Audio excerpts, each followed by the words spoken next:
نحمده ونصلي ونسلم على رسوله الكريم اما بعد فاعوذ بالله من الشيطان الرجيم بسم الله الرحمن الرحيم ومن الناس من يشري نفسه ابتغاء مرضات الله قال الله تبارك وتعالى في مقام آخر ان الذين آمنوا وعملوا الصالحات اولئک هم خیر البریہ۔ صدق اللہ مولانا العظیم وبلغنا رسولہ النبی الکریم الامین۔ مولاي صل وسلم دائما ابدا علی حبیبک خیر الخلق کلہم فإن من جودک الدنیا وضرتها ومن علومک علم اللوح والقلم۔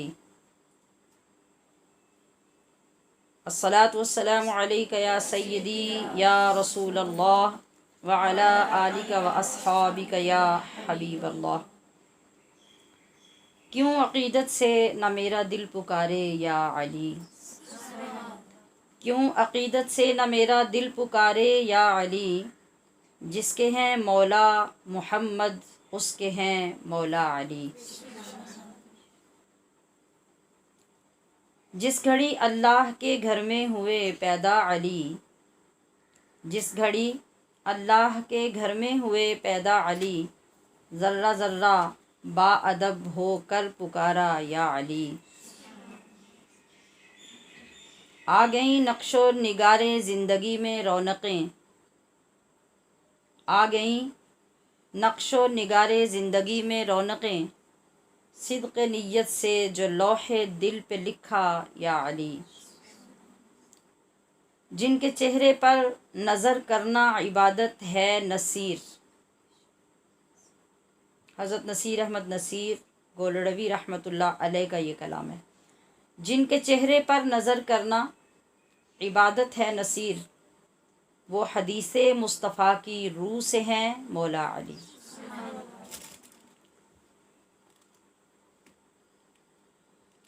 اللہ کے پاک کلام کے دو مقامات سے، سورہ بقرہ اور سورہ بینہ سے، دو آیات کریمہ آپ کے سامنے جو میں نے پیش کی۔ یہ دونوں آیتیں حضرت سیدنا علی المرتضیٰ رضی اللہ تعالی عنہ کی شان اقدس میں نازل ہوئی ہیں۔ حصول برکت کے لیے تو میں نے ان الفاظ کے ساتھ پہلی آیات کا ذکر کیا کہ برکت بھی نصیب ہو جائے اور آسان ترجمے سے آپ کی شان کی کچھ سمجھ بھی آ جائے، ورنہ آپ کی شان میں قرآن عظیم میں 300 آیات رب کریم نے نازل فرمائی ہیں۔ ارشاد باری تعالیٰ سنیے، وَمِنَ النَّاسِ مَن یشری نفسہ، اور یہ بڑا خوبصورت انداز ہوتا ہے، سسپینس رکھنے والا، کہ بندہ متوجہ ہو جائے، وہ تلاش کرے کہ کس کا ذکر ہو رہا ہے۔ وَمِنَ النَّاسِ، جیسے ہم کہتے ہیں نا، ایک وہ بھی بندہ ہے جس کے بارے میں ہم جانتے ہیں، گیس کرو کون ہے، فلاں فلاں اس کے اندر صلاحیتیں ہیں، فلاں فلاں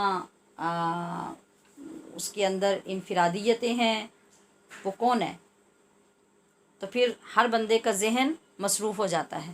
تو رب کریم نے فرمایا وَمِنَ النَّاسِ، لوگوں میں سے کوئی ایک وہ بھی ہے، کون؟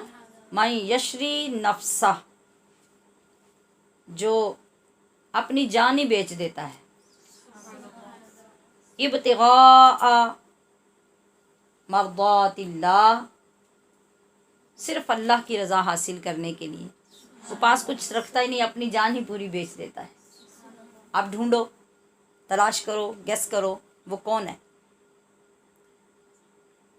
تو آقا صلی اللہ تعالیٰ علیہ وسلم نے اپنے غلاموں کو، اپنے صحابہ کو بتایا کہ یہ میرے علی کی شان میں رب آیت نازل فرما رہا ہے۔ پھر سورہ بینہ میں ارشاد ہوتا ہے ان الذین آمنوا وعملوا الصالحات، تحقیق وہ لوگ جو ایمان لائے اور انہوں نے اعمال صالحہ کیے، اولئک ہم، یہی لوگ خیر البریہ، بہترین مخلوق ہیں۔ تو یہ مختلف اوقات میں جو حضرت علی رضی اللہ تعالیٰ عنہ ایک نرالی شان اور نرالی ادا کے ساتھ جب اللہ کی بارگاہ میں اپنے اعمال پیش کرتے تو رب کو اتنا پیار آتا اور اتنا اخلاص ہوتا اس عمل کے اندر کہ اللہ کریم ان کی شان میں اپنا کلام نازل فرما دیتا۔ تو الحمدللہ کہ ہمارا تعلق اس قوم سے، اس مسلک سے، اس غلامی سے ہے جہاں نبی کریم صلی اللہ علیہ وسلم کی نسبتوں کا ادب اور پیار کیا جاتا ہے۔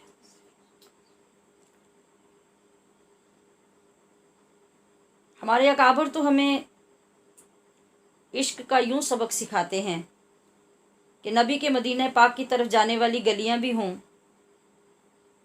تو ان کی طرف تصور کرنے سے بے ساختہ ہو کے زبان پکار اٹھتی ہے، سارے جگ نالوں لگ دیاں چنگیاں، مدینے دیاں پاک گلیاں۔ اور اگر کسی کے ہاتھ میں مٹی ہو، خاک ہو، تو اس پہ نظر پڑ جائے تو پوچھا جائے کہ بھئی یہ خاک ہاتھ میں لیے کیوں پھر رہے ہو، اس میں کیا خاصیت ہے؟ تو جواب ملے کہ تمہیں نہیں پتہ، یہ خاک کوئی میری اور تمہاری سرزمین کی نہیں، یہ تو مدینہ طیبہ کی خاک ہے، جس کو ساری دنیا خاک شفا کہتی ہے۔ تو جب اس خاک شفا پہ نظر پڑ جائے تو دیوانہ وار اس کو ہاتھ لگا کے ہمارا عشق آنکھوں پہ ملنے پہ مجبور کر دیتا ہے، چہروں پہ ملنے پہ مجبور کر دیتا ہے، اور اس کے ساتھ ہی جب اپنا انجام یاد آ جائے تو اس یقین کے ساتھ وہ دیوانہ خواہش بھی کر لیتا ہے کہ میری مٹی مدینے شہر کی راہ میں بچھا دینا، جہاں آقا کے شہر کی خاک اڑتی ہوگی، خاک شفا، تو میری مٹی مدینے شہر کی راہ میں بچھا دینا، کہاں لے جاتی ہے مجھ کو مدینے کی ہوا جانے۔ یقیناً وہ ہوا جب اڑائے گی تو جو میری خاک ہوگی وہ مدینہ کی خاک شفا کے ذروں میں مل جائے گی، تو بس بات بن جائے گی، کہاں لے جاتی ہے مجھ کو مدینے کی ہوا جانے۔ تو یہ نسبتوں کی عقیدت کی ایک جھلک ہے جس کو لے کے ہم نے آج کی گفتگو کرنی ہے۔ آج ہم جس شخصیت کی بات کر کے ایمان تازہ کرنے جا رہے ہیں، ان کا تعارف سن کر اپنے مقدر پر اہل ایمان کو کروڑوں بار رشک آتا ہے۔ کس کا ذکر، کون سی شخصیت کہ منظر فضائے دہر میں سارا علی کا ہے، جس سمت دیکھیے نظارہ علی کا ہے۔ اور اگر اس شان کو، اس حسن کو، اس وسعت کو کشادہ کر کے دیکھنا ہے، وسیع کر کے پھیلا کے دیکھنا ہے، تو پھر کل کا جمال جز کے چہرے سے ہے عیاں، کل کا جمال جز کے چہرے سے ہے عیاں، گھوڑے پہ ہے حسین نظارہ علی کا ہے۔ ہر سال کی طرح آج بھی 21 رمضان المبارک کو ہم بارگاہ حیدر کرار سے فیض کے لیے جھولیاں پھیلا کے بیٹھیں گے۔ گزشتہ کئی سالوں میں آپ کی مقدس ذات کے مختلف پہلوؤں اور مختلف جہتوں کے مہکتے گلستان سے کئی پھول چننے کی ہم نے کوشش کی۔ اب چونکہ ہمارے پاس اگلے دنوں میں وقت بھی کم رہ گیا اور موضوع بھی ابھی کئی تشنا ہیں جن کی کئی بار یاد دہانی بھی کروائی جا رہی ہے کہ ان پہ بیان کیا جائے، میں نے آج ذرا الگ قسم کی خیرات لینے کا فیصلہ کیا، اور وہ یہ ہے کہ باب العلم پہ کھڑے ہو کے علم کی خیرات لے لی جائے۔ سنیے کہ آپ کا نام حیدر علی، آپ کا لقب مرتضیٰ، اسد اللہ، آپ کی کنیتیں ابو تراب، ابو الحسن، ابو الحسین اور ابو الحسنین بھی۔ آپ کے والد گرامی کا نام ابو طالب، جو نبی علیہ الصلوۃ والسلام کے محسن شفیق چچا ہیں، وہ آپ کے والد۔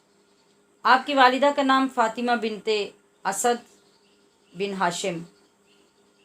یہ صرف حضرت علی کی والدہ نہیں، یہ وہ خوش نصیب اور اعلیٰ بخت خاتون جنہیں سید الانبیاء نے اپنی قمیص اتار کر اس میں کفن دیا، اور یہ وہ خاتون جن کی قبر میں کائنات کے والی خود لیٹ کر دعا کر رہے ہیں، اللہم اغفر لفاطمہ بنت اسد، اے اللہ فاطمہ بنت اسد کی بخشش فرما دے، ووسع علیہا مدخلہا، اور اس کی قبر کو اس کے لیے کشادہ فرما دے۔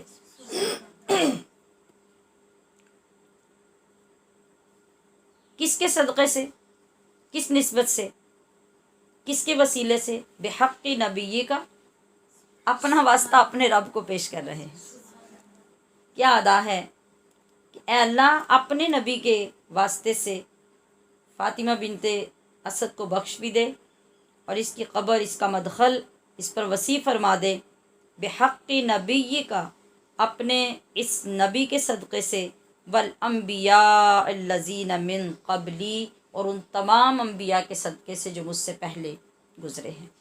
حضرت علی المرتضیٰ شیر خدا رضی اللہ تعالی عنہ 13 رجب سن ہجرت سے 10 سال قبل پیدا ہوتے ہیں، اور آپ کی تاریخ وصال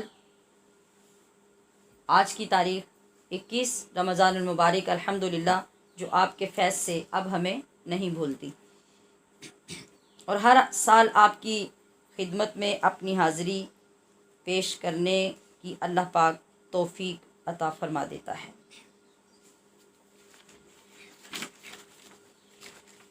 یہ علی المرتضیٰ جن کے فضائل کا احاطہ کرنا ناممکن ہے، جب 300 آیات رب ذوالجلال خود کلام مجید میں اتارے، اور جب انتہائی منفرد عظیم الشان الفاظ کے ساتھ اللہ کا حبیب جس کی تعریف کرے، مختلف مقامات پر آپ کو مختلف القابات سے نوازا جائے، مختلف کنیتیں عطا کی جائیں، تو پھر سوچئے کہ پھر ایسی شخصیت کی تعریف و توصیف کرنا اتنا آسان کام تو نہیں ہوگا، لیکن حاضری فائدہ ضرور دے جائے گی کہ وہ انشاءاللہ آپ کی بارگاہ میں قبولیت کا سبب پیدا ہو جائے گی، اور آپ کی بارگاہ سے خیرات لینے کا سبب پیدا ہو جائے گی۔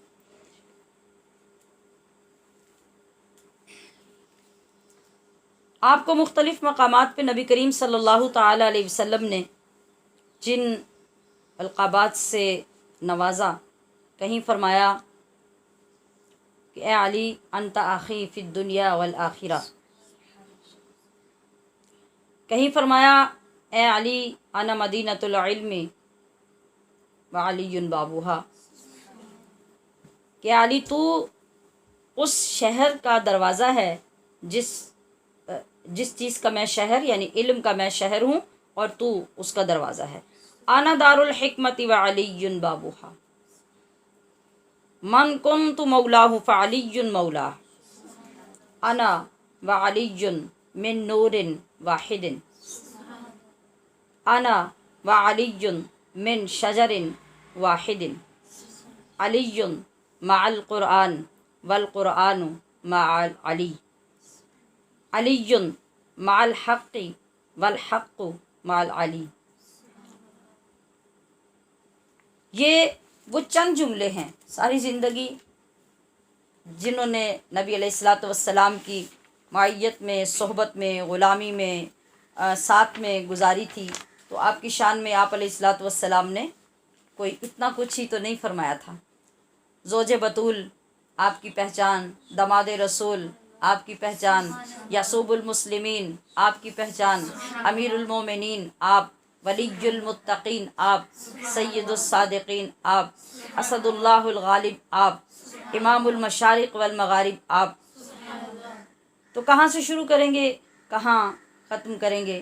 میں نے عرض کیا کہ آقا علیہ الصلاۃ والسلام نے ارشاد فرمایا کہ علی کا ذکر عبادت ہے، تو گویا یہ ایک الگ رنگ کی عبادت ہو رہی ہے۔ پھر دوسری جگہ پہ ارشاد فرمایا کہ النظر الی وجہ علی عبادہ، یعنی علی کے چہرے کو دیکھنا عبادت ہے۔ تو سوال تو پیدا ہوا ہوگا نا، دین تو دین رحمت ہے، اس نے آگے والوں کا بھی تو سوچنا تھا، ہم کیا کرتے؟ یقیناً وہی سوال پیدا ہوئے ہوں گے آپ کے در اقدس پہ، آپ کی بارگاہ اقدس میں، کہ جو علی کو دیکھ لیں گے ان کی تو عبادت ہو جائے گی، تو جو علی کو نہیں دیکھ سکیں گے وہ کیا کریں گے؟ میں تمہیں گھبرانے کی ضرورت نہیں ہے، ذکر علی عبادہ، جو دیکھ نہیں سکے گا وہ علی کو یاد کر لے، وہ ان کا تذکرہ کر لے، وہ غائبانہ ان کی بارگاہ فیض سے فیض یاب ہو جائے۔ پھر ارشاد فرمایا کہ ذکر علی یأکل الذنوب کما تأکل النار خطوا، کہ جو شخص علی رضی اللہ تعالیٰ عنہ کا عقیدت کے ساتھ ذکر کرے گا، وہ ذکر اس کے گناہوں کو ایسے کھا جائے گا جس طرح لکڑی کو آگ کھا جاتی ہے۔ اور آپ کی محبت، آپ کا مقام ناز نبی کریم صلی اللہ علیہ وسلم کی نگاہ اقدس میں اتنا، آپ تشریف فرما ہیں اور حضرت علی المرتضیٰ رضی اللہ تعالی عنہ تشریف لاتے ہیں، تو آپ دور سے آتا دیکھ کر فرماتے ہیں کہ سید العرب آ رہا ہے۔ سیدہ خاتون جنت، خاتون قیامت پاس ہیں، تو عرض کی بابا جان اگر سید العرب علی ہیں تو پھر آپ کون ہیں؟ یعنی ان کا یہ خیال تھا کہ سید العرب تو آپ ہیں، تو آپ حضرت علی کو فرما رہے ہیں۔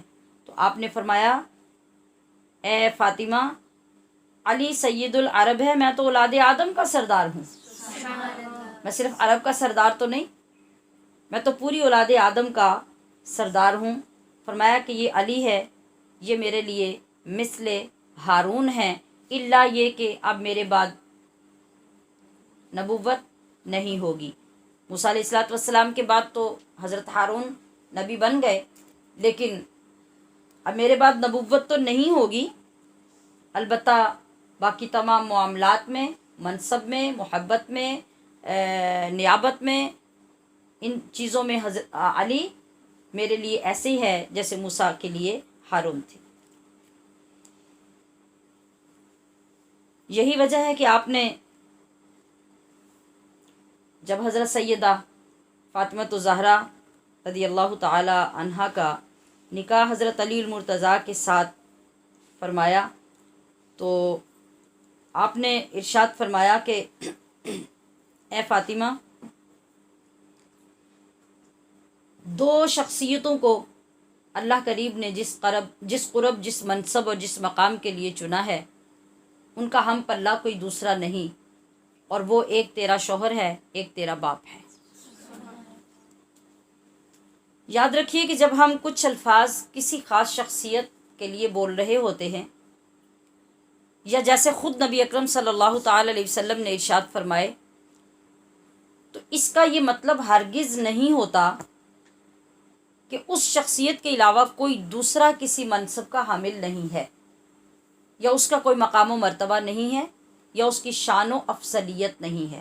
ہوتا اسی طرح سے ہے کہ کوئی استاد کے سامنے شاگرد آ جائے، کسی مرشد کے سامنے مرید آ جائے، والدین کے سامنے اولاد آ جائے، تو اس نے جب کوئی اچھی اعلیٰ کارکردگی کی ہوتی ہے تو وہ خوش ہو کر اس کی بہترین الفاظ کے ساتھ حوصلہ افزائی فرماتے ہیں، تعریف کرتے ہیں۔ اب اس کو قطعاً یہ حجت نہیں بنایا جا سکتا کہ چونکہ استاد نے یا مرشد نے یا والد یا والدہ نے ایک وقت میں یہ کہا تھا لہٰذا اب کچھ بھی ہو جائے کوئی دوسرا اس کی جگہ نہیں لے سکتا۔ یہ جو فضیلتیں ہوتی ہیں یہ جزوی فضیلتیں ہوتی ہیں۔ بے شمار مرید ہوں، بے شمار شاگرد ہوں اور بہت سی اولاد ہو، تو اللہ کریم ہر ایک کو کوئی نہ کوئی الگ سے خصوصیت عطا فرما دیتا ہے۔ اس کے اندر ایک الگ سے ایسی چیز ہوتی ہے جو دوسرے میں نہیں ہوتی، جو دوسرے میں ہے وہ تیسرے میں نہیں ہوتی۔ تو کسی جگہ پر بھی اگر ہم یہ بیان کریں اور کوئی سن کر یہ کہے کہ یہ حضرت علی کا نام تو لے رہے ہیں، حضرت ابو بکر صدیق کا نام نہیں لے رہے، حضرت عمر فاروق کا نام نہیں لے رہے۔ اب دیکھیں حضرت علی المرتضیٰ کی شان میں نبی کریم صلی اللہ علیہ وسلم کیا کیا فرما رہے ہیں۔ تو کل جب ہم تراویح کا ذکر کر رہے تھے تو اس میں بھی میں نے فرمان مصطفیٰ صلی اللہ علیہ وسلم آپ کو سنایا تھا۔ کس کے بارے میں؟ حضرت عمر فاروق کے بارے میں۔ آپ نے فرمایا تھا کہ حق عمر کی زبان پہ بولتا ہے۔ پھر یہ فرمایا کہ اگر میرے بعد کوئی نبی ہوتا تو عمر ہوتا۔ اسی طرح اور بھی مختلف آپ کی شان میں اور آپ کی جو انفرادی خصوصیات تھیں آپ نے ارشاد فرمائی، جن میں ایک یہ بھی ہے کہ عمر جدھر سے گزرتا ہے شیطان وہاں سے بھاگ جاتا ہے، راستہ چھوڑ دیتا ہے۔ تو میرا سمجھانے کا یہ مطلب ہے، بلکہ گزارش کرنے کا یہ مطلب ہے کہ اگر کوئی ایک ذکر سنے اور اس کو سن کر آبجیکشن کر دے کہ آپ نے کسی اور صحابی کا تو نام نہیں لیا، حضرت عمر فاروق کا، حضرت ابو بکر صدیق کا، حضرت عثمان غنی کا، کہ آپ نے ان کا تو کوئی ذکر نہیں کیا، صرف آپ حضرت علی کا ذکر کر رہے ہیں۔ تو یہاں صرف اتنی بات یاد رکھیں کہ ہم جب کوئی بھی بات کرتے ہیں تو ایک ٹاپک پہ بات کرتے ہیں، ایک موضوع پہ بات کرتے ہیں، اور بات ہوتی بھی وہی وزن والی ہے جو ایک موضوع پہ اس طریقے سے کھل کر بیان کی جائے جو سننے والے کو سمجھ میں آ جائے۔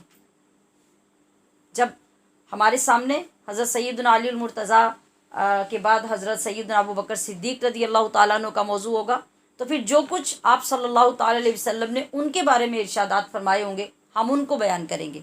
جب حضرت عمر فاروق کا ہوگا تو ہم ان کے بارے میں بیان کریں گے، اور جب حضرت عثمان غنی رضی اللہ تعالیٰ عنہ کا ہوگا تو پھر ہم ان کے بارے میں بیان کریں گے۔ تو آج جو چیزیں بیان ہوں گی اور جو ارشادات نبوی صلی اللہ علیہ وسلم پیش کیے جائیں گے یہ حضرت علی المرتضیٰ ہی کی شان کے بارے میں پیش کیا جائیں گے۔ تو میں کیا عرض کر رہی تھی کہ اللہ کے نبی صلی اللہ تعالیٰ علیہ وسلم نے حضرت فاطمہ الزہرا رضی اللہ تعالیٰ عنہا کے سامنے اپنا اور حضرت علی المرتضیٰ کا مقام بیان کیا۔ پھر حضرت عائشہ رضی اللہ تعالیٰ عنہا روایت کرتی ہیں نبی علیہ الصلوۃ والسلام سے کہ نبی علیہ الصلوۃ والسلام نے حضرت جبریل امین سے ایک دن سوال کیا، جیسا کہ وہ مشہور حدیث ہے جو نعتوں میں بھی آپ اس کے ترجمے کو پڑھتے ہیں کہ حضرت محمد الرسول اللہ صلی اللہ علیہ وسلم نے جبریل امین سے پوچھا کہ جبریل، آدم علیہ السلام سے لے کے تو میرے دور تک اور میری ذات تک ہر نبی رسول پیغمبر کے پاس تم گئے ہو، تو ذرا بتاؤ کہ میرے جیسا مجھ جیسا کوئی دیکھا؟ تو حضرت جبریل نے کیا عرض کیا تھا کہ یا رسول اللہ، میں نے کسی کو آج تک آپ کی مثل نہیں دیکھا۔ یہاں جو میں الفاظ عرض کر رہی ہوں وہ اس سے اگلے الفاظ ہیں کہ آپ علیہ الصلوۃ والسلام نے جب پوچھا جبریل امین سے تو انہوں نے عرض کی کہ یا رسول اللہ، قلبت مشارق الارض و مغاربہا، میں نے تمام مشرقوں اور مغربوں کو الٹ پلٹ کر دیکھا۔ اس لفظ پہ غور فرمائیے، الٹ پلٹ کر دیکھا۔ کون خواہ مخواہ کسی چیز کو الٹ پلٹ سکتا ہے؟ یا جس کے اندر طاقت ہوتی ہے یا جس کو اختیار ہوتا ہے۔ جس کے پاس اختیار نہیں وہ بھی کسی کی چیز کو مالک کی اجازت کے بغیر ہاتھ نہیں لگا سکتا، اور جس کے اندر طاقت نہیں وہ کسی ہیوی وزنی چیز کو اٹھا کر الٹ پلٹ بھی نہیں سکتا۔ تو مغربوں اور مشرقوں کو اٹھا کے الٹ پلٹ کرنا، یعنی الٹ پلٹ کا کیا مطلب کہ ہر زاویے سے، ہر انداز سے، ہر پہلو سے اس کے اندر سے کسی چیز کو تلاش کر کے دیکھنا، ایک ایک چیز کا جائزہ لینا، پھر یہ کہنا کہ قلبت مشارق الارض و مغاربہا، کہ میں نے زمینوں آسمانوں کہ مشرق اور مغربوں کو الٹ پلٹ کر دیکھا، لیکن نہ میں نے محمد صلی اللہ علیہ وسلم کی مثل کسی کو دیکھا، اور ولم ارا افضل بیتی من بیت بنی ہاشم، نہ میں نے نبی علیہ الصلوۃ والسلام کے خاندان اور نہ ہی بنی ہاشم کے گھرانے میں سے جو کچھ ان کے اندر دیکھا ایسا کسی اور خاندان کو دیکھا۔ مطلب یہ کہ اتنی ڈیٹیل سے میں نے مشرق و مغربوں کو دیکھا کہ نہ تو محمد الرسول اللہ جیسا کسی کو پایا، اور نہ آپ کے گھرانے اور نہ بنی ہاشم کے گھرانے جیسا کسی کو پایا۔ یہاں حضرت جبریل نے نظر تو نہیں کہا کہ نظر تو مشارق الارض و مغارب، کہ میں نے ان کی طرف نظر کی تو میں نے دیکھا، نہ کہا بصر تو مشارق الارض و مغارب، کہ میں نے اپنی آنکھ سے دیکھا، آنکھوں سے دیکھا، جس طرح سے دیکھا جا سکتا ہے، مگر ایسا کوئی نہیں نظر آیا۔ بلکہ آپ یہ فرما رہے ہیں کہ میں نے ہر انداز سے، ہر پہلو سے، ہر زاویے سے دیکھا، مگر پوری کائنات میں نہ مجھے آپ کے گھرانے جیسا، نہ بنی ہاشم کے گھرانے جیسا، اور نہ آپ کی ذات جیسا کوئی نظر آیا۔ تو بنی ہاشم اور آپ کے گھرانے میں حضرت علی المرتضیٰ کی ذات آتی ہے یا نہیں آتی؟ تو اس طرح میں نے عرض کیا کہ آپ کی شان میں، یہ تو خود نبی کریم صلی اللہ علیہ وسلم ارشاد فرما رہے ہیں، اور ادھر اللہ کریم آپ کی شان میں یعنی حضرت علی المرتضیٰ کی شان میں آیات نازل فرما رہا ہے، اور ان آیات کی تعداد کہاں تک پہنچ جاتی ہے؟ 300 تک۔ ان 300 آیات کے علاوہ جیسا کہ میں نے چند جملے آپ کی خدمت میں عرض کیے، آپ صلی اللہ تعالی علیہ وسلم نے کیا کیا فرمایا حضرت علی المرتضیٰ کے متعلق، اور یہ جو جملے ہیں یہ ایسے ہی کسی نے خود سے بنا کے نہیں لکھے، بلکہ احادیث کا ترجمہ ہے۔ جیسے پہلی حدیث میں نے آپ کے سامنے پیش کی کہ آپ صلی اللہ علیہ وسلم نے فرمایا کہ میں علم کا شہر ہوں اور علی اس کا دروازہ ہے، اور یہ مکمل حدیث کے الفاظ ہیں جو ان کا ترجمہ کیا ہے کہ جو حصول علم کا ارادہ رکھتا ہو اسے چاہیے کہ وہ اس دروازے سے آئے۔ اس کو روایت کون کر رہا ہے؟ خود علی المرتضیٰ بھی روایت کر رہے ہیں کہ میرے بارے میں آقا دو عالم صلی اللہ علیہ وسلم نے یہ فرمایا۔ حضرت عبداللہ ابن عباس بھی روایت فرما رہے ہیں، اور حضرت جابر بھی روایت فرما رہے ہیں اس حدیث پاک کو جس کا ترجمہ میں نے پیش کیا۔ پھر دوسری حدیث پاک جس کو خود حضرت علی المرتضیٰ روایت فرما رہے ہیں، وہ کہ میں حکمت کا گھر ہوں اور علی اس گھر کا دروازہ ہے۔ اور عبداللہ ابن عباس جو روایت کرتے ہیں، آپ فرماتے ہیں کہ نبی علیہ الصلوۃ والسلام نے ارشاد فرمایا کہ علی میرے علم کی زنبیل ہے۔ زنبیل سمجھتے ہیں؟ جیسے کوئی ٹوکری ہوتی ہے، کوئی تھیلا ہوتا ہے جس کے اندر چیزوں کو جمع کیا جاتا ہے۔ اس کے بہت سے معنی ہیں، اس کا معنی ظاہر کرنا بھی ہے زنبیل کا، اور کوئی باسکٹ، کوئی ٹوکری، کوئی تھیلا، کوئی بیگ، اس ٹائپ کی چیز جو ہے اس کو بھی زنبیل کہا جاتا ہے۔ اور جیسے آپ والیٹ کا لفظ استعمال کرتے ہیں جس کے اندر محفوظ کرتے ہیں چیزوں کو، یہ انگلش میں یہ معنی بھی زنبیل کا آتا ہے۔ تو آپ نے ارشاد فرمایا کہ علی میرے علم کی زنبیل ہے۔ مطلب کیا؟ کہ آپ ساری چیزیں اس زنبیل کے اندر جمع کرتے ہیں اور وہاں سے بقدر ضرورت لیتے ہیں، اور اس کے اندر رکھنے کا مطلب ہوتا ہے محفوظ کرنا۔ تو زنبیل کا کیا مطلب ہوا؟ کہ میرے جتنے علوم ہیں وہ علی المرتضیٰ کے سینے میں محفوظ ہیں۔ اور اگر زنبیل کا معنی ظاہر کرنا بھی لیا جائے تو پھر بھی اس کا یہ مطلب ہوگا کہ علی کے ذریعے سے میرے تمام علوم ظاہر ہوں گے۔ اور حضرت عائشہ رضی اللہ تعالی عنہ اور حضرت ابوبکر صدیق رضی اللہ تعالی عنہ اور حضرت عبداللہ بن مسعود رضی اللہ تعالی عنہ، انہوں نے اس حدیث کو روایت کیا جس کا ترجمہ ہے کہ علی کے چہرے کو دیکھنا عبادت ہے اور علی کا ذکر کرنا بھی عبادت ہے۔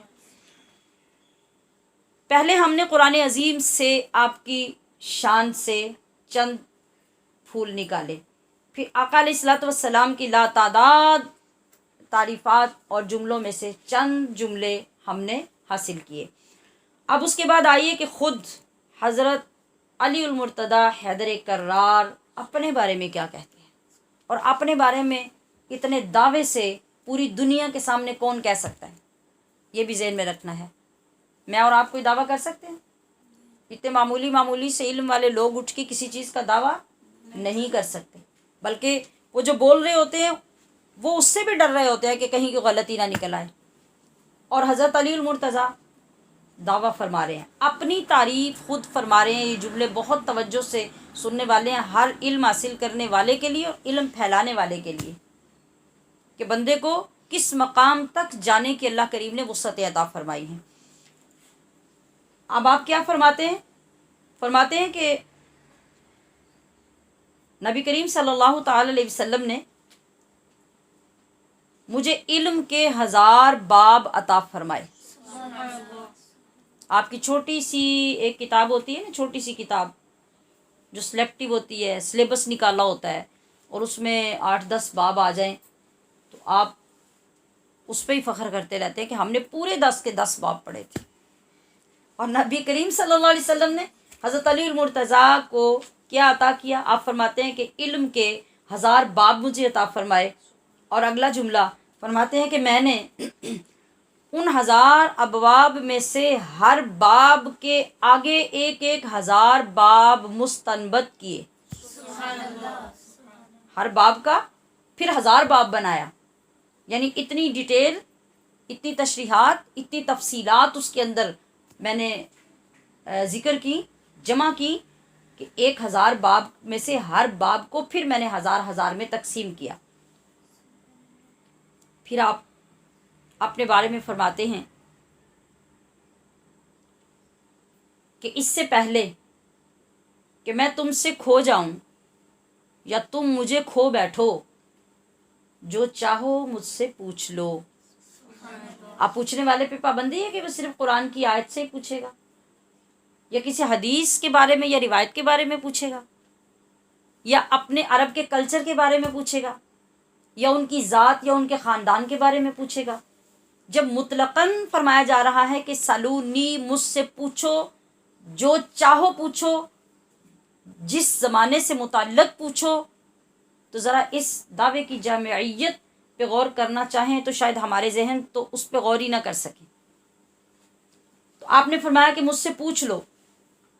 آگے کیا فرمایا؟ فرمایا کہ کیونکہ جس طرح تم زمین کے راستے جانتے ہو، اور زمین کے راستے کوئی کتنے جان سکتا ہے، اور وہ جو زمانہ تھا، جو آج کے یہ جو دور تھا، جو سائنس کا دور تھا اور ٹیکنالوجی کا دور تھا، ایسا تو کچھ نہیں تھا۔ اس دور میں جن لوگوں کو آپ مخاطب فرما رہے تھے، ان کو آپ یہ فرما رہے تھے کہ تم زمین کے راستوں کو جتنا جانتے ہو، وہ کتنے راستے جانتے ہوں گے، کہاں تک اپروچ ہوگی، کہاں تک نالج ہوگا ان کا، جن کو آپ یہ فرما رہے ہیں۔ آپ فرما رہے ہیں کہ جس طرح تم زمین کے راستے جانتے ہو، میں اس سے زیادہ آسمان کی راہوں کو پہچانتا ہوں۔ دو لفظوں پہ غور فرمائیے۔ لوگوں کے لیے آپ نے لفظ استعمال کیا جانتے ہو، اور اپنے لیے لفظ استعمال کیا پہچانتا ہوں۔ جاننے اور پہچاننے میں پتہ ہے کتنا لطیف، کتنا خوبصورت، کتنا بڑا فرق ہوتا ہے۔ جانتے ہیں، جانتے کیا ہیں آپ؟ پاکستان میں کتنے صوبے ہیں، کتنے ضلع ہیں، کتنی تحصیلیں ہیں، اگر آپ نے خوش قسمتی سے یاد کیا ہوا تو آپ کو پتہ ہوگا، ورنہ آج کی جنریشن کو تو یہ بھی چیزیں پتہ نہیں ہوتی، الا ماشاء اللہ۔ تو اگر آپ نے یاد کر لیا تو آپ کہیں گے کہ میں جانتی ہوں، مجھے معلوم ہے۔ آپ جس علاقے میں رہتے ہیں، آپ کا علاقہ آپ کے ضلع میں کس طرف واقع ہے، آپ کے عزیز و اقارب کہاں کہاں ہیں، آپ کا کالج سکول کدھر ہے، آپ ان سب چیزوں کے بارے میں جانتے ہیں۔ پہچانتا کون ہے؟ پہچانتا کون ہے؟ مطلب آپ نے یہ تو سنا ہوا ہے کہ گجرات کے شمال میں، جنوب میں، مغرب میں، مشرق میں یہ علاقہ واقع ہے، اور یا یہ چیز وہاں سے ملتی ہے، یا کوئی بھی چیز جس کے بارے میں آپ نے نالج حاصل کیا ہوا ہے، آپ نے اس کے بارے میں جانا ہے۔ تو پہچانتا بندہ کیسے ہے؟ وَعَلَّمَ آدَمَ الْأَسْمَاءَ كُلَّهَا۔ پہچانتا بندہ تب ہے جب اس نے کچھ دیکھا ہوتا ہے یا اس کو دکھایا جاتا ہے۔ تو آپ نے کیا فرمایا کہ تم تو زمین کے راہوں کو جانتے ہو اور میں آسمان کی راہوں کو پہچانتا ہوں۔ اب اس کی گہرائی کو خود آگے سمجھنے کی کوشش کیجیے۔ یہ آپ نے اپنے بارے میں خود ارشاد فرمایا کہ میرے پاس یہ علم ہے اور یہ علوم مجھے مصطفیٰ کریم نے عطا فرمائے ہیں۔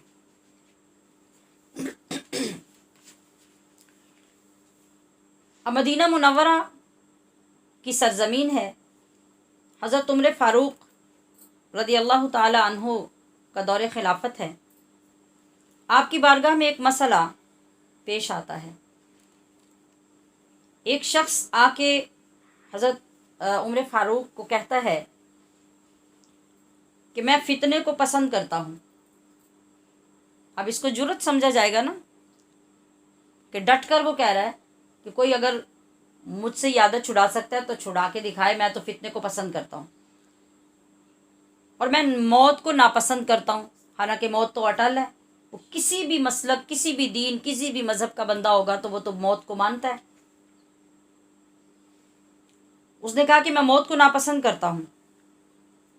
پھر کہا کہ میں اس پر ایمان لاتا ہوں جس کو میں نے دیکھا ہی نہیں۔ پھر کہا کہ میں اس بات پہ یقین کرتا ہوں جو ابھی تک پیدا ہی نہیں ہوئی۔ پھر کہا یہود و نصارہ کو میں حق سمجھتا ہوں، مسلمانوں کے خلیفۃ المومنین، امیر المومنین کے سامنے کھڑے ہو کے یہ باتیں کرنا، اور وہ کون؟ وہ بھی عمر فاروق رضی اللہ تعالی عنہ۔ یہ باتیں جب وہ کرتا گیا تو پھر حضرت عمر فاروق کو جلال آ گیا۔ آپ نے فرمایا کہ اسے پکڑو اور قتل کر دو۔ کس کی یہ جرت کہ یہ اس طرح کھلے عام یہ ساری باتیں کیے جا رہا ہے؟ حضرت علی المرتضیٰ آگے بڑھے اور آپ نے فرمایا عمر رک جاؤ، یہ فیصلہ مجھے کرنے دو، یہ فیصلہ مجھے کرنے دو۔ حضرت عمر فاروق نے کہا کہ آپ کیا فیصلہ کریں گے؟ اگر یہ فتنے سے محبت کرتا ہے تو تم سب بھی تو فتنے سے محبت کرتے ہو۔ یہ کس نے کہا؟ حضرت علی المرتضیٰ نے فرمایا کہ سنو میں کیسے فیصلہ کرتا ہوں۔ اگر یہ فتنے سے محبت کرتا ہے تو تم سب بھی تو فتنے سے محبت کرتے ہو۔ حضرت عمر فاروق اب حیران ہونے لگے۔ کہا کیسے؟ فرمایا انما اموالکم و اولادکم فتنہ۔ یہ قرآن نے فرمایا نا، تو تم اولاد سے پیار کرتے ہو کہ نہیں؟ فتنہ ہے نا اولاد اور مال سے پیار کرتے ہو کہ نہیں؟ یہ فتنہ ہے نا۔ تو اگر یہ فتنے سے پیار کرتا ہے تو پھر ایسے غضبناک ہونے کی کیا بات ہے؟ اس نے کہا ہے کہ میں موت کو ناپسند کرتا ہوں، تو قرآن کریم فرماتا وجاءت سکرۃ الموت بالحق، اور وہ موت حق ہے مگر اس کو ابھی یہ مناسب معلوم نہیں ہوتی۔ پھر اس نے کہا کہ میں یہود و نصارہ کو حق پہ سمجھتا ہوں۔ تو اے عمر قرآن میں تم نے نہیں پڑھا وقالت الیہود لیست النصارى علی شیء، اور وقالت النصارى لیست الیہود علی شیء، یعنی انہوں نے اپنے آپ کو حق پہ کہا، انہوں نے اپنے آپ کو حق پہ کہا۔ سمجھ آیا آپ کو ترجمہ؟ وقالت الیہود لیست النصارى علی شیء، یہودیوں نے کہا کہ نصارہ کسی راہ پہ نہیں ہے، وہ حق پہ نہیں ہے۔ مطلب اس کا کیا ہوا کہ وہ اپنے آپ کو حق پہ کہہ رہے ہیں۔ اور نصارہ نے کیا کہا کہ یہود کسی راہ پہ نہیں ہے، گویا کہ ہم حق پہ ہیں۔ تو دونوں نے اپنے آپ کو حق پہ کہا۔ تو اگر اس نے ان کو حق پہ کہا تو انہوں نے بھی تو خود اپنے آپ کو حق پہ کہا، تو یہاں غضبناک ہونے کی ضرورت نہیں ہے۔ اور اگلی بات اس نے کیا کہی تھی؟ اس نے کہا تھا کہ میں اس کو مانتا ہوں جس کو میں نے دیکھا نہیں ہے، بغیر دیکھے کی چیز پہ ایمان لاتا ہوں۔ تو حضرت علی المرتضیٰ رضی اللہ تعالی عنہ نے فرمایا کہ بغیر دیکھے کی جو چیز ہے اس پر تو ہم سارے ایمان لاتے ہیں، اور وہ اللہ ہے، تو وہ اللہ پر ایمان رکھتا ہے۔ اس نے پھر کہا کہ میں اس چیز کو مانتا ہوں جو بھی پیدا ہی نہیں ہوئی۔ تو آپ نے فرمایا کہ وہ جس چیز کو مانتا ہے وہ قیامت ہے۔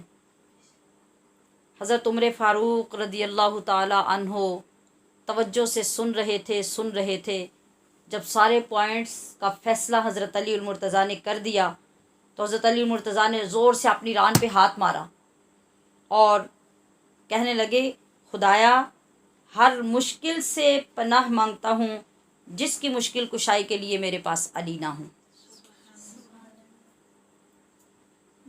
جس مشکل کشائی کے لیے میرے پاس علی نہ ہوں میں اس ہر مشکل سے پناہ مانگتا ہوں. یعنی علی المرتضیٰ کی جو قابلیت تھی، جو آپ کی حکمت تھی، جو آپ کا علم تھا، یہ اس کا اعتراف کر رہے ہیں اور اپنے آپ کو ان کے سامنے کیا سمجھ رہے ہیں؟ کچھ بھی نہیں. وہ سارا مقام حضرت علی المرتضیٰ کا ہی سمجھ رہے ہیں اور ان کے احسان مند ہو رہے ہیں کہ مجھے غلط فیصلے سے بر وقت انہوں نے بچا لیا. اب یہ تو حضرت عمر فاروق کی بات ہے. حضرت علی المرتضیٰ کا مقام، آپ کی شان، اور ہر وہ بندہ جو حق پہ ہے اور جس کو اللہ کریم نے مقام عطا کیے اور انہوں نے حق کے لیے زندگی گزاری اور اپنے محبوب علیہ الصلاۃ والسلام کی غلامی میں اپنے آپ کو لے کے چلتے رہے. پھر ایک وقت آیا کہ ان کو صرف اپنوں نے نہیں مانا، پھر غیروں نے بھی ان کو مانا ہے. میں نے کہا کہ آج ہم حضرت علی المرتضیٰ کے علم سے خیرات حاصل کریں گے اور اپنی ذہن سازی کریں گے آگے بڑھنے کے لیے کہ آپ کے در سے علم کا کوئی ذرہ ہمیں بھی نصیب ہو جائے.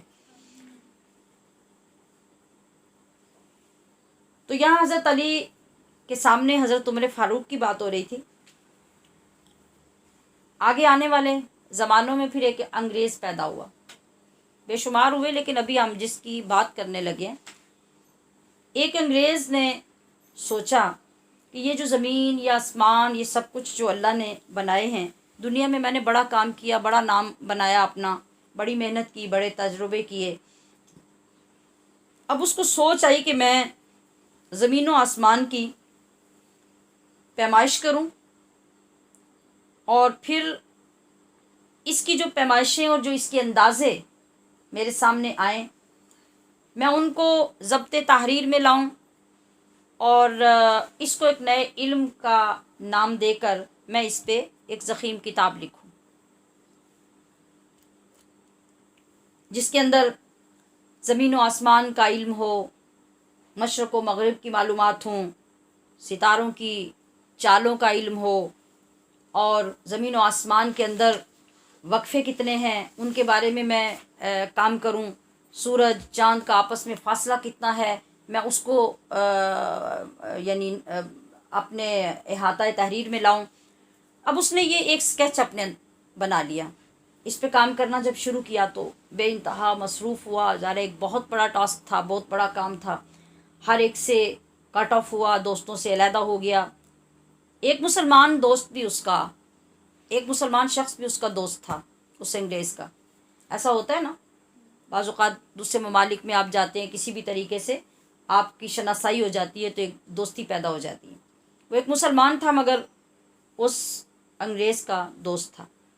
کافی عرصے سے ملاقات نہیں ہوئی تو اس نے شکوہ کیا کہ بھائی تم تو اب نظر ہی نہیں آتے، تم کہاں رہنے لگے؟ کہا کہ میں نے ایک کام کا پلان کیا ہے اور اب میں اس پہ انتہائی مصروف ہو گیا ہوں. جب تک میں یہ کام کر نہیں لوں گا اس وقت تک مجھے چین نہیں ہوگا. اس نے تفصیل پوچھی. اس نے کہا کہ اچھا اگر تم ان چیزوں پہ کام کرنا چاہتے ہو نا تو پھر تم ایسا کرو کہ خطبات علی اور نہجۃ البلاغہ اور اس ٹائپ کی چیزیں جن کے اندر حضرت علی المرتضیٰ کے خطابات، آپ کے علوم اور ان کی ڈیٹیلز تھیں، وہ اس کے سامنے رکھی اور کہا کہ پہلے تم ان کتابوں کا مطالعہ کر لو، تمہارے لیے یہ کام بہت آسان ہو جائے گا. جب اس نے حضرت علی کا نام لیا نا تو وہ حیران ہوا کہ میں تو زمین و آسمان پہ کام کرنا چاہتا ہوں، ستاروں، چاند، سورج، ان پہ کام کرنا چاہتا ہوں. تو ہاؤز علی، علی کون ہے؟ یعنی اس میں اس کا نام کدھر آ گیا؟ کہا کہ تم اس بات کو چھوڑو کہ علی کون ہے، بس تم ان کتابوں کو پہلے پڑھو پھر اس کے بعد کام کرو. اب کیا ہوا، اس پہ ورکنگ شروع ہو گئی.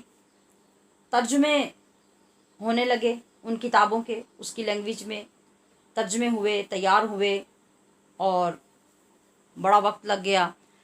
پھر کم و بیش اس نے 1000 لوگوں کو خطوط لکھے معلومات جمع کرنے کے لیے، معاونت کے لیے، جس سارے کام کو 1 سال لگ گیا. دوسری طرف جو حضرت علی رضی اللہ تعالیٰ عنہ کی تحریرات اس کے سامنے آئیں، ان کو وہ پڑھتا، اپنے ہم اثر لوگ اور اس کے جو فیلڈ کے لوگ تھے ان سے وہ ساتھ ساتھ معاونت دیتا، جو تجربات اور جو کسی کی تحقیقات اس کے سامنے آتی ان کو غور سے پڑھتا، اور پھر دوسری طرف جو حضرت علی المرتضیٰ کی کتابیں اس کے پاس آئی تھیں ان کو ان کے ساتھ میچ کرتا. آخر کار ساری کتابیں پڑھنے کے بعد اور جتنی بھی تحقیقات اس کے سامنے آئی تھی ان سب کو اکٹھا کرنے کے بعد اس نے ایک جملہ لکھا. اس نے کہا کہ میرا فائنل ڈیسیژن یہ ہے، یہ سب کچھ دیکھنے پڑھنے کے بعد، کہ یا تو یہ جو زمین و آسمان ہے، ستارے، سورج، چاند، یہ سب کچھ جو بنا ہے، یا تو یہ جو کتابیں میرے پاس جس شخص کی ہیں یعنی علی کی، یا تو ان سب کو بنانے والا یہ خود ہے، یا جب یہ زمین و آسمان، چاند، سورج، ستارے بن رہے تھے تو یہ بنانے والے کے پاس بیٹھا تھا. اتنا ایگزیکٹ علم، اتنی معلومات اور اتنی معرفت، اتنی پہچان، وہی جو حضرت علی المرتضیٰ نے خود فرمایا تھا کہ تم جتنا زمینوں کے راستوں کو جانتے ہو میں آسمان کی راہوں کو اتنا اس سے بھی زیادہ پہچانتا ہوں. یہ کس کے کلمات ہیں؟ انگریز کے. انگریز یہ کہہ رہا ہے کہ یا تو پھر یہ جو کچھ بنا ہے اس کو بنانے والا خود یہ شخص ہے جس کے بارے میں یہ سب کچھ لکھا ہے، یا پھر بنانے والے کے یہ پاس بیٹھا تھا اور اس کو اتنی گہری معلومات ہر چیز کی ہیں. اب سنیے ایک اور کلمہ جو حضرت علی المرتضیٰ رضی اللہ تعالیٰ عنہ نے فرمایا. آپ نے فرمایا کہ مجھے نبی مکرم، رسول محتشم، شفیع امم، آقا صلی اللہ تعالی علیہ وسلم نے اس طرح علم عطا فرمایا جس طرح چڑیا اپنے بچے کو چوک دیتی ہے. ایسا کیوں فرمایا؟ اور غور طلب جملہ ہے.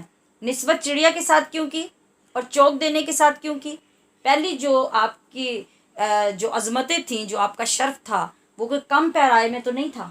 اب آپ نے ایک ڈیفرنٹ طریقے سے یہ بتایا، فرمایا کہ مجھے آقا صلی اللہ تعالی علیہ وسلم نے اس طرح علم عطا فرمایا جس طرح چڑیا اپنے بچے کو چوک دیتی ہے. غور کریں، تصور میں لائیں چڑیا کا گھونسلہ جہاں اس نے بچے دیے ہوں، وہ بچے انڈوں سے نکلے ہوں اور چھوٹے چھوٹے سے بچے ابھی وہ ٹھیک طرح سے بول بھی نہ پا رہے ہوں، تو چڑیا کا انداز کیا ہوتا ہے؟ وہ کہیں سے آتی ہے پرواز کرتی ہوئی، اور اس کے پاس اس کے منہ میں کوئی دانہ ہوتا ہے، اور وہ دانہ اپنا منہ، غور سے محبت سے سنیے گا، اپنا منہ اس بچے کے منہ کے اندر ڈال کر وہ دانہ اندر جا کے رکھتی ہے کہ وہ بچہ کمزور ہے، ناسمجھ ہے، چھوٹا ہے، تو ابھی اس کا دانہ کہیں باہر نکل کے ضائع نہ ہو جائے. وہ اس کی چونچ پہ نہیں رکھتی، اپنی چونچ اس کے منہ کے اندر ڈالتی ہے. تو ذرا وہ لمحہ یاد کیجئے جب حضرت علی المرتضیٰ پیدا ہوتے ہیں، آنکھیں نہیں کھولتے، عرب میں شور مچ گیا کہ ابو طالب کے گھر میں بچہ پیدا ہوا، نابینا پیدا ہوا.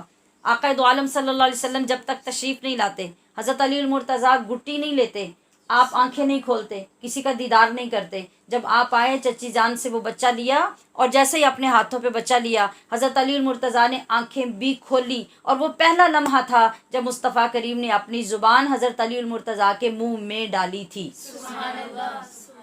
اور آپ نے پھر بہت وقت تک آپ کی زبان اقدس کو چوسا تھا. اور حضرت علی مرتضیٰ آج وہ فرما رہے ہیں کہ مجھے میرے آقا نے اس طرح علم دیا جیسے چڑیا بچے کو چوک دیتی ہے. وہ جاتی ہے، وہ لے کے آتی ہے، پھر منہ میں رکھتی ہے. آغاز وہیں سے ہو گیا تھا، پھر جاتی ہے، پھر لے کے آتی ہے، پھر لا کے منہ میں ڈالتی ہے. اسی طرح اس کا یہ سفر جاری رہتا ہے. تو مصطفیٰ کریم رب کی بارگاہ میں قرب خاص میں جاتے رہے، علم لاتے رہے، حضرت علی المرتضیٰ کے سینے میں منتقل کرتے رہے. آپ جاتے رہے، وہ چوگ لاتے رہے اللہ کی بارگاہ سے اس علم کا جو قیامت تک کا علم تھا، اور حضرت علی المرتضیٰ کو وہ علم عطا کرتے رہے. کتنے خوبصورت، جامع اور مختصر الفاظ میں کتنی بڑی ڈیٹیل حضرت علی المرتضیٰ نے امت کو عطا کر دی. مقام سمجھا دیا، طریقہ سمجھا دیا۔ تو گویا حضور صلی اللہ تعالی علیہ وسلم سے، حضور صلی اللہ تعالی علیہ وسلم اللہ تبارک و تعالی سے لا لا کر نور میرے سینے میں انڈیلتے تھے، جس طرح چڑیا چوگ لا لا کے بچے کے دہن میں رکھتی ہے اور اس کو کھلاتی ہے۔ اسی لیے تو حضور صلی اللہ علیہ وسلم نے فرمایا کہ جس کو علم چاہیے وہ علی کے دروازے سے آئے تو وہ علم حاصل کر سکے گا۔ یعنی تعلیم کوئی بھی ہوگی، عقیدت و محبت اور واسطہ علی کے بغیر ممکن نہیں ہوگی۔ خوبصورت نقطہ ایک عطا کیا ہمارے علماء نے، فرماتے ہیں کہ 3 حرف ہیں تعلیم کے، تا، عین، لام یا میم، کیا بنتا ہے؟ تعلیم۔ فرماتے ہیں کہ ان 5 حرفوں میں سے عین، لام، یا نکال دو، باقی کیا بچا؟ تعلیم میں سے عین، لام، یا نکالو تو علی نکل گیا، باقی تا اور میم یعنی تم بچ گئے۔ اور تم کس کام کے ہو؟ تمہاری تعلیم، تمہارا علم، تمہاری شریعت، تمہاری طریقت، تمہاری معرفت، یہ سب کچھ علی کے ہونے سے ہے۔ علی تمہارے درمیان ہے۔ ذرا دیکھو، تا ایک اینڈ ہے، میم دوسرا اینڈ ہے، درمیان میں کون ہے؟ عین، لام، یا علی۔ تو اگر علی کے نکال دو گے تو صرف تم رہ جاؤ گے، علم ختم ہو جائے گا، بس جہالت سراپا جہالت، بس تم رہ جاؤ گے، اور اس جہالت کی کوئی حد نہیں ہے۔ ہمارے مفتی صاحب رحمۃ اللہ تعالیٰ علیہ، میرے استاذ حضرت مفتی مختار احمد نعیمی رحمۃ اللہ علیہ، آپ اکثر اپنے بیانات میں اور عقائد کو سمجھاتے ہوئے ایک تفنن سے بھی اور بعض اوقات موعظت کے لیے بھی یہ لفظ فرمایا کرتے تھے کہ علم کی تو بہت حدیں ہوتی ہیں مگر جہالت کی کوئی حد نہیں ہوتی۔ تو جب علم نکل جاتا ہے تو پھر جو جہالت باقی بچتی ہے اس کی کوئی حد نہیں ہوتی۔ تو آپ کا باطنی علم ہے یا ظاہری علم ہے، کسی بھی چیز کی کوئی انتہا ہماری سمجھ میں آنے والی نہیں ہے، اور آپ کا کوئی ثانی نہیں ہے۔ کائنات میں ایک ہی خاندان ہے جو اللہ پاک نے پیدا فرمایا، جس کو سرداری جچتی ہے، اور وہ کون ہے؟ وہ ایک ولیوں کے سردار ہیں، ایک نبیوں کے سردار ہیں، ایک شہیدوں کے سردار ہیں، وہ سب اسی خاندان کے ساتھ ہیں۔ تو جیسا کہ حضرت علی المرتضیٰ نے یہ فرمایا، جو آپ نے ابھی پہلے سنا، کہ مجھے نبی علیہ الصلوۃ والسلام نے 100 باب علم، 1000 باب علم کے عطا کیے، تو میں نے کیا کیا؟ ان 1000 میں سے ہر ایک کو الگ کر کے پھر اس کے 1000 باب تیار کر دیے۔ تو حضرت علی المرتضیٰ کے علم کے بارے میں جو ارشادات عالیہ ہیں، یہ بالخصوص طالبات اور معلمات کے لیے یہ پیرا ہے جو میں آگے بولنے جا رہی ہوں۔ آپ فرماتے ہیں کہ علم اللہ تعالیٰ کا بہترین عطیہ اور زیور ہے۔ جو شخص اپنے علم کو ضائع کرتا ہے وہ تباہ ہو جاتا ہے۔ یہ کون فرما رہا ہے؟ یہ فرمودات علی المرتضیٰ رضی اللہ تعالی عنہ ہیں۔ آپ اس حوالے سے ان کو نوٹ کیجئے گا۔ پھر آپ ارشاد فرماتے ہیں کہ انبیاء کرام کے ساتھ سب سے قریب جو لوگ ہوں گے، انبیاء کرام، تمام نبی، اپنی اپنی امت کے ہر نبی کے لوگ جو ہوں گے وہ، اور پھر نبی کریم صلی اللہ علیہ وسلم تمام نبیوں کے سردار، ان سب کے قریب ترین جو لوگ آخرت میں ہوں گے وہ لوگ ہوں گے جو ان کی شریعت کا زیادہ علم رکھتے ہوں گے۔ اس منصب، اس عہدے کو ذرا تصور میں لائیے گا، سوچئے گا کہ یہ کون سا عہدہ ہے، کتنا بڑا ہے، کیا مرتبہ ہے، کیا شان ہے، کہ جو لوگ اپنے انبیاء کی شریعت کا زیادہ علم رکھتے ہوں گے، قیامت میں، جنت میں، آخرت میں وہ اتنے ہی اپنے نبیوں کے قریب ہوں گے۔ پھر آپ نے ارشاد فرمایا کہ سب سے زیادہ مفید وہ علم ہے جس کے بغیر عمل مقبول نہ ہوں۔ جس کے بغیر عمل، کیا جملہ ہوا؟ سب سے زیادہ مفید علم کون سا ہے؟ جس کے بغیر عمل مقبول نہیں ہوتا۔ مطلب یہ ہماری زندہ مثال ہماری نمازیں ہیں، ہماری تلاوتیں ہیں، ہماری دیگر عبادتیں ہیں، حتیٰ کہ روزہ بھی جو آج کل ہم گزار رہے ہیں۔ ہم نے سارا مہینہ اللہ کے کرم فضل سے جو محنت کی، کس لیے کی؟ روزے کے احکام سیکھنے کے لیے، مسائل سیکھنے کے لیے، اور بے شمار ہماری بچیوں کی طرف سے جو اعتراف اور اعترافی کلمات آئے، جو رسپانس آیا ہماری خواتین کی طرف سے، جو دعائیں آئیں اور اظہار تشکر آیا، وہ کس بات پہ تھا؟ کہ ہم نے زندگیاں ضائع کر دیں۔ ہمیں آج تک یہ پتہ ہی نہ چلا کہ رمضان المبارک اتنا قابل قدر اور اتنا عظیم الشان مہینہ ہوتا ہے۔ ہم نے کیا کیا؟ ہم نے اس مہینے میں اس مہینے کے فضائل اور اس کے اندر کی جانے والی عبادات کے بارے میں علم حاصل کرنے کی ایک چھوٹی سی کوشش کی، تو اتنا کچھ پتہ چل گیا۔ تو اگر ہم مکمل علم حاصل کرنے کے قابل ہو جائیں گے تو پھر کتنے دروازے رحمتوں کے کھلیں گے، پھر باطن کتنا نورانیت والا ہو جائے گا۔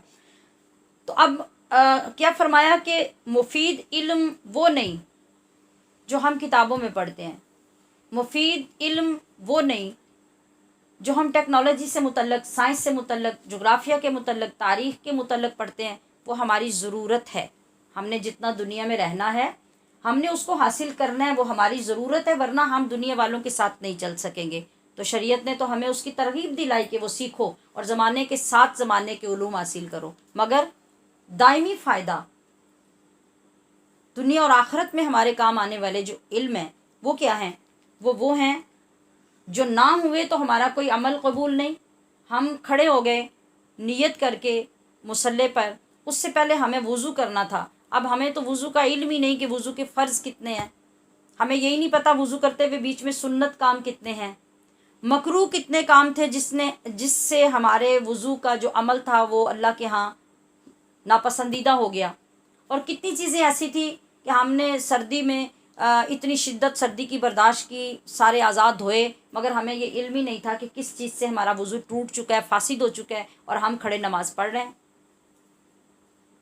تو یہاں پر اس علم کی ضرورت تھی جو ہمارا عمل قبول کرواتا، اور وہ تھا سب سے پہلے وضو کے مسائل، فرض، سنتیں، مستحبات، مکروہات، مفسدات، ان کو سیکھتے تو ہم عبادت کے قابل ہوتے۔ مختصر اتنا کافی ہے کہ یہ علم ضروری ہے اور اسی علم کا فائدہ ہے، ورنہ ہماری ساری عبادات، ہمارے اعمال سب غارت ہو جائیں گے، ہمارے کسی کام کے نہیں ہوں گے، کچھ نہیں ملے گا۔ اور آگے فرمایا کہ اپنے علم کو کم سمجھنا، ایک ہے نالائق کا اپنے علم کو کم سمجھنا، ایک ہے قابل ترین شخص کا، باعلم شخص کا، صاحب عزت، قدر و منزلت شخص کا اپنے علم کو کم سمجھنا۔ یہ کم سمجھنا کیا ہوتا ہے؟ یہ اپنے آپ کو جھکانا ہوتا ہے، عاجزی ہوتی ہے، انکساری ہوتی ہے۔ تو جب کسی صاحب علم کے اندر یہ تصور آ جائے کہ میرا علم تو بہت تھوڑا ہے، تو بس سمجھ لو کہ یہ پھر اس کے علم کے فضل و کمال کی علامت ہے۔ یہ حضرت علی المرتضیٰ فرما رہے ہیں۔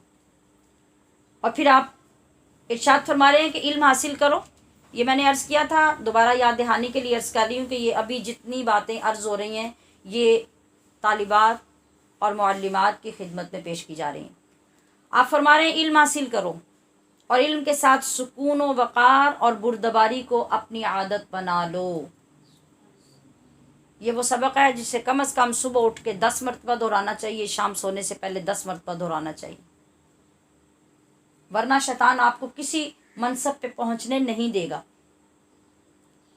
حضرت امام اعظم ابو حنیفہ رحمۃ اللہ تعالی علیہ کے شاگرد رشید حضرت امام ابو یوسف، جب آپ فارغ التحصیل ہوئے، آپ کی دستار بندی ہوئی، آپ کو سند سے نوازا گیا، تو حضرت امام اعظم نے آپ کو یہ نصیحت فرمایا کہ فراغت علوم کے بعد، دستار بندی یا سند کے حصول کے بعد تمہارے اوپر کئی ذمہ داریاں عائد ہو گئی ہیں۔ برخوردار، کبھی بازاروں میں جا کر اپنا وقت ضائع نہ کرنا، کبھی عوامی جگہوں پہ، تھڑوں پہ، چوکوں میں بیٹھ کر عام لوگوں کے ساتھ کہے مت لگانا، زور زور سے ہنسنے سے گریز کرنا، وقت برباد کرنے سے ہمیشہ بچتے رہنا، کیوں کہ ایسا کرنا تمہارے علم کا وقار ہے. ہر قیمتی چیز کے تقاضے ہوتے ہیں، جب تک وہ پورے نہ کیے جائیں تو قیمتی چیز کا حسن اور قیمت اور ویلیو جاتی رہتی ہے. فار ایگزامپل، آپ 10 لاکھ کا زیور پہن کے سج دھج کے، آپ ایک ٹوٹا ہوا جوتا پہن کے لوگوں کے سامنے چلے جاتے ہیں، تو آپ نے تو وہ 10 لاکھ کے زیور کا بھی بیڑا غرق کر دیا. اب تقاضا یہ تھا کہ آپ کا لباس بھی اچھا ہوتا، آپ کا جوتا بھی اچھا ہوتا، آپ کا چلنا بھی اچھا ہوتا، اور پھر یہ ساری چیزیں جب جمع ہوتی تو اس زیور کا بھی حسن عیاں ہوتا، اس کی بھی قدر بڑھتی. مگر اب کیا کیا اب آپ نے یہ ان بیلنس چیزوں کو کیا، تو اس سے ایک کا حسن بھی جاتا رہا اور دوسری تو ویسے ہی کسی کام کی نہیں تھی. اعلیٰ خاندان میں آپ پیدا ہوئے، آپ کے ماں باپ بڑے صاحب عزت لوگ ہیں، آپ کا خاندان بڑا صاحب عزت ہے، اور آپ ایک اوباش عادت کے انسان پیدا ہو گئے، واہیات گفتگو ہے، گندی زبان ہے، گالم گلوچ ہے، بری صحبت ہے. آپ نے کیا کیا؟ آپ نے سب کا وقار مجروح کر دیا، سب کی عزت خاک میں ملا دی. اب تقاضا یہ تھا، آپ کو ہر بندہ ہر وقت احساس دلاتا ہے کہ تم سوچو تم ایک اعلیٰ خاندان کے فرد ہو، تمہارے باپ دادا بڑے شرف والے، بڑے بزرگی والے لوگ ہیں، لہٰذا اس کا تقاضا یہ ہے کہ ان کی عزت کو سنبھالو اور اپنے اوپر کنٹرول کرو. تو جتنی عزتیں، جتنے وقار، جتنے شرف دنیا میں ہیں، ان سب سے اعلیٰ شرف اور وقار علم ہے، جو رب کی معرفت دلاتا ہے، نبی کے دروازے تک پہنچاتا ہے، ولایت کی سند عطا کرتا ہے، علم کا تاج عطا فرماتا ہے. تو جب آپ کو وہ ملے اور پھر آپ کی زندگی عامیانہ، آپ کا لباس عام لوگوں جیسا، آپ کی عادات غلط لوگوں جیسی، اور پھر آپ کی محبت جو ہے وہ بار بار ان فنا ہونے والی اور فضول اور بیکار چیزوں کی طرف، مطلب جیسا کہ آپ 8 سال میں تعلیم حاصل کرتی ہیں اور اس کے باوجود آپ کا یہ دل کرتا ہے کہ جب مدارس سے ہم فارغ ہو کے جائیں تو کوئی ہمیں برقع پہننے کے لیے نہ کہے، ہمیں عبایا نہ ہی لینا پڑے تو اچھی بات ہے. پھر ہم وہ لباس پہنیں جو لوگ نہیں پہن رہے، ہماری شرٹ شارٹ کیوں نہیں ہے، وہ باریک کیوں نہیں ہے، اس کے چوک لمبے کیوں نہیں ہیں، لوگ ہمیں بیکورڈ کہیں گے. آپ کو یہ پتہ ہی نہیں ہے لوگ آپ کو کیا کہیں گے. جب اللہ کے نبی، اللہ کے حبیب، کائنات کے والی آپ کو یہ کہہ رہے ہیں کہ جن چیزوں کو تم حسن کے لیے کرنا چاہتے ہو، تو رب تو تمہارا حسن اتنا بڑھا رہا ہے کہ تم دنیا میں رہ کے حسن کو حور کی شکل سے، حور کے حسن سے تشبیہ دیتے ہو، تو تمہارا مقام تو یہ بڑھ رہا ہے. تم کالی کلوٹی ہو، عام سی شکل، واجبی نقوش کی مالک کیوں نہ ہو، لیکن جب تمہیں دولت اور شرف علم کا عطا ہو گیا تو پھر تمہارا حسن ایسا ہوگا کہ وہ جنت کی حوریں جن کا حسن آج تمہیں سمجھ نہیں آتا، قیامت میں جنت میں وہ تمہاری لونڈیاں بن کے تمہارے آگے پیچھے پھر رہی ہوں. تو کیوں نظر انداز کیا تم نے اس حسن کو اور اس مقام کو اور اس شرف کو؟ اس لیے کہ علم ہمارے اندر نہیں اترا، ہم نے خود ہی اس کی قدر نہیں سمجھی. تو اس کے لیے وقار، اس کے لیے بردباری، اس کے لیے اس کی عزت اور مقام کو قائم رکھنا اور اس کے لیے اقدام کرنا، اپنے اوپر کنٹرول کرنا، نفس کو کنٹرول میں رکھنا، اور اپنے شرف کو خود تسلیم کرنا، اپنی عزت کو خود تسلیم کرنا، یہ ضروری ہے. جب تک یہ چیزیں آپ کے اندر نہیں آئیں گی، آپ خود علم حاصل کر کے بھی ناکام ہو جائیں گے، نہ لوگوں کو پیغام دے سکیں گے، نہ لوگوں کے دل میں اپنے دین کی اور علم کی عزت پیدا کر سکیں گے. تو میں نے عرض کیا کہ قیمتی چیزوں کے تقاضے بھی بہت اعلیٰ ہوا کرتے ہیں، اس کے بغیر چیزوں کا وقار قائم نہیں رہتا. تو یہاں علم کی ہم بات کر رہے تھے کہ سب سے برا علم وہ ہے جس پر ہم عمل نہ کر سکیں، اور اگر علم حاصل کرنے لگیں پھر اس کے ساتھ سکون اختیار کرنا، وقار اختیار کرنا، بردباری اختیار کرنا، میچور بننا اور اپنی بری خواہشات پر کنٹرول کرنا، یہ اشد ضروری ہوگا.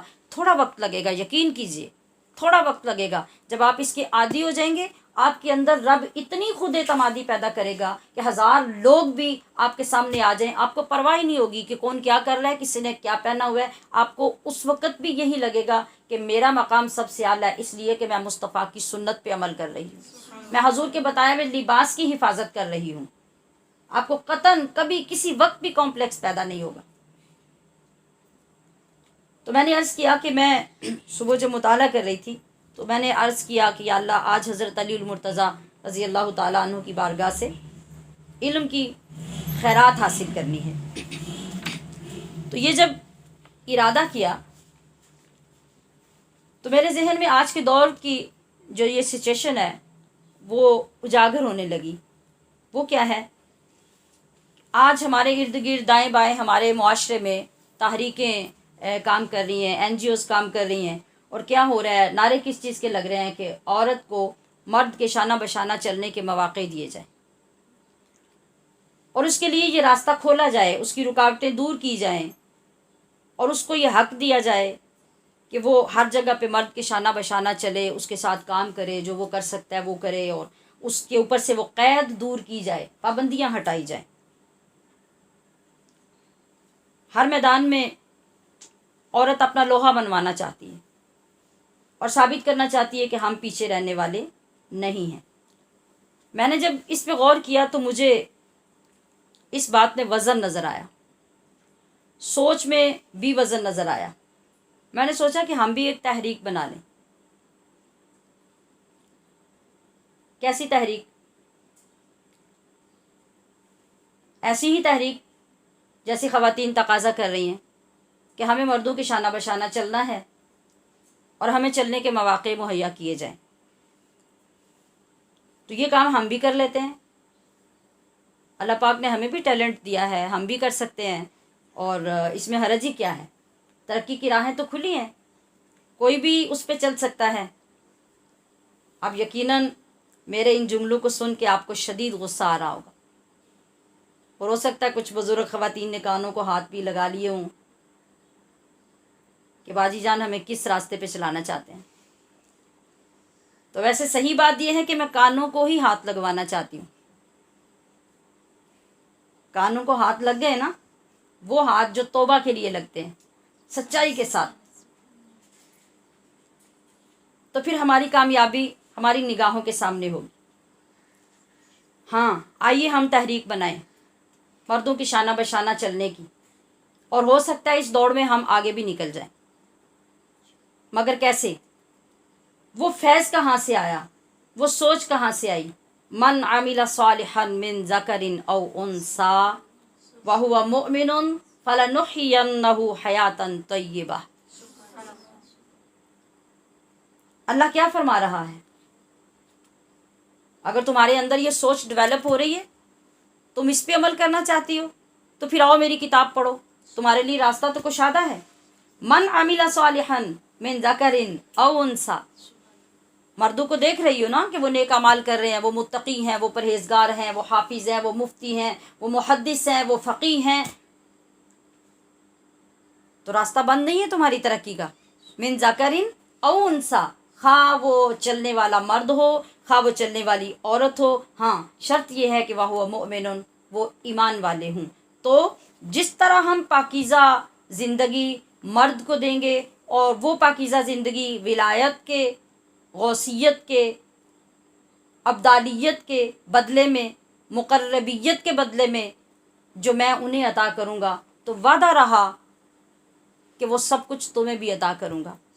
تو پھر ایک وقت آئے گا جب تم اس راستے پہ چل کر اپنی ترقی کی راہیں تلاش کرنا چاہو گی، اور وہاں یہ سوچ لے کے آگے بڑھو گی کہ مجھے مرد کے شانہ بشانہ چلنا ہے، تو یاد رکھو تمہارا رب یہ وعدہ کر رہا ہے کہ اس طرح تمہیں مشقت نہیں کرنی پڑے گی جس طرح مرد کر رہا ہے اور یہ مقام حاصل کر رہا ہے۔ بس تمہارا چلنا شرط ہے، اس سوچ کو پیدا کرنا شرط ہے، اور اس کو لے کے آگے بڑھنا شرط ہے۔ پھر تم دیکھنا کہ مرد میدان جنگ میں جائے گا، وہاں جا کے جسم کٹوائے گا، سینے پہ گولیاں کھائے گا، اور پھر جا کے اس کو شہادت ملے گی اور وہ ثواب ملے گا۔ تو تمہیں یہ خیال پیدا ہوگا کہ میں اس اعلیٰ مقام پہ کیسے پہنچ سکتی ہوں۔ تو تمہیں جو نصاب میں دوں گا وہ تمہارا نصاب یہ ہوگا کہ تم بیٹھ کے اس مرد کی عزت کی حفاظت گھر میں کرو، اس کے بچوں کی پرورش اسلامی طرز پہ اپنے گھر میں کرو، اس کی روزی کی حفاظت اس کے پیچھے گھر میں کرو، اور اس کی کامیابی کے لیے دعا کرو۔ تمہارے لیے اتنا ہی کام ہوگا، تمہیں اس کے شانہ بشانہ کھڑا کر دوں،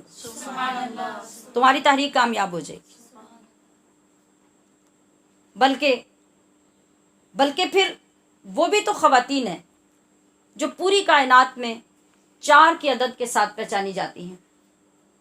سیدہ مریم علیہ السلام، حضرت آسیہ علیہ السلام، حضرت فاطمہ الزہرا، علیہ السلام اور حضرت عائشہ رضی اللہ تعالی عنہا،